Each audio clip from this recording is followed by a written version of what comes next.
Hello and welcome to another fun fact learning episode. My name is Chinonso. In this episode, I want to demystify the equation of circle in the xy plane. Let's go as I demystify this.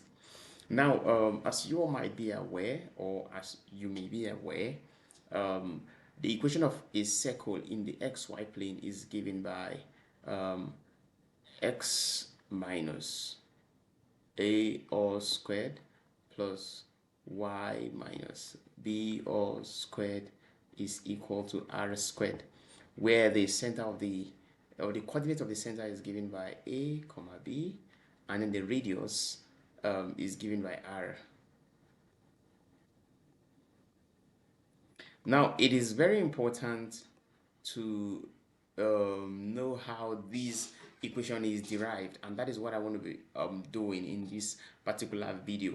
So I would demonstrate by drawing the xy plane.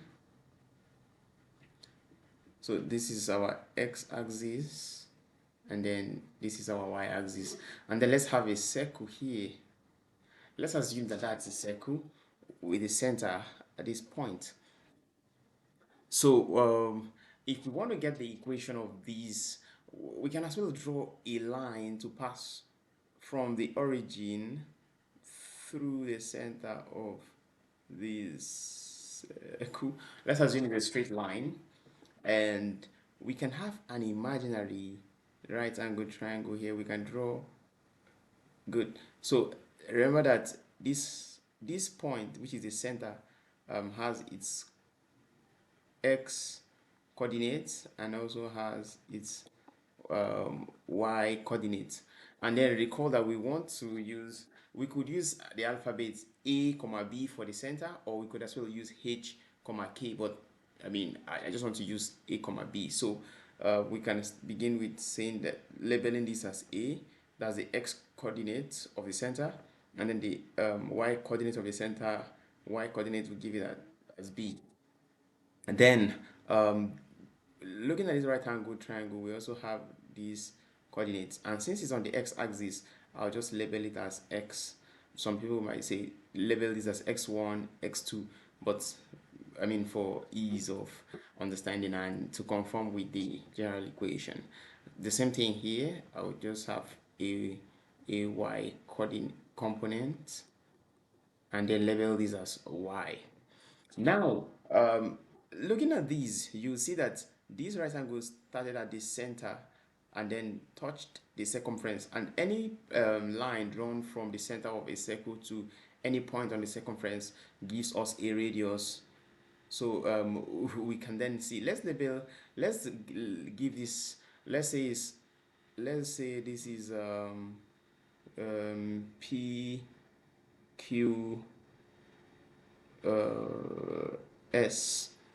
Now, we can now remember that since we have a right angle triangle here, we can use our Pythagoras theorem that says that hypotenuse squared is equal to opposite squared plus adjacent squared.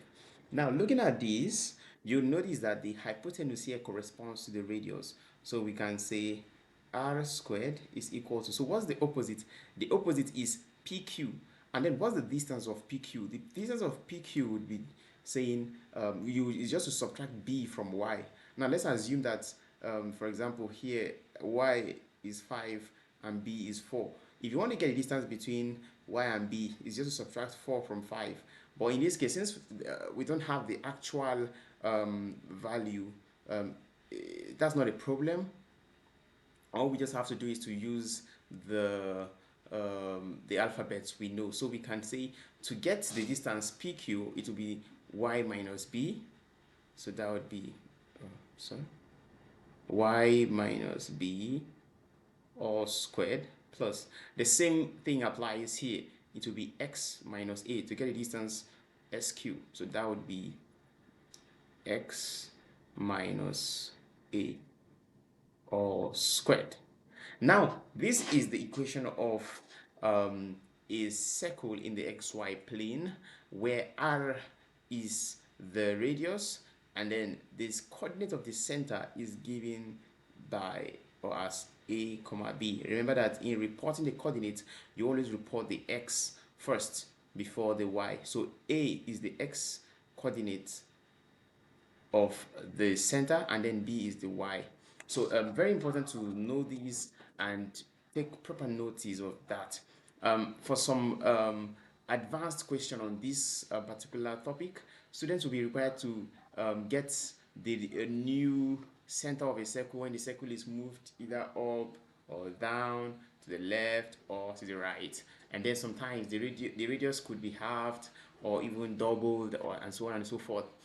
In our next video, I'll also be explaining that. But this is the fundamental. This is deriving the equation of a circle in the xy plane. Remember that when you have a graph and then you illustrate with a graph, you can also illustrate with an equation. For example, a straight line, we can have an equation, a linear equation that we can as well represent graphically. So the same thing happens with circle in the xy plane. We can either express them as graphs or as algebraic expression. I hope this video is useful to you, and I look forward to seeing you in our next episode.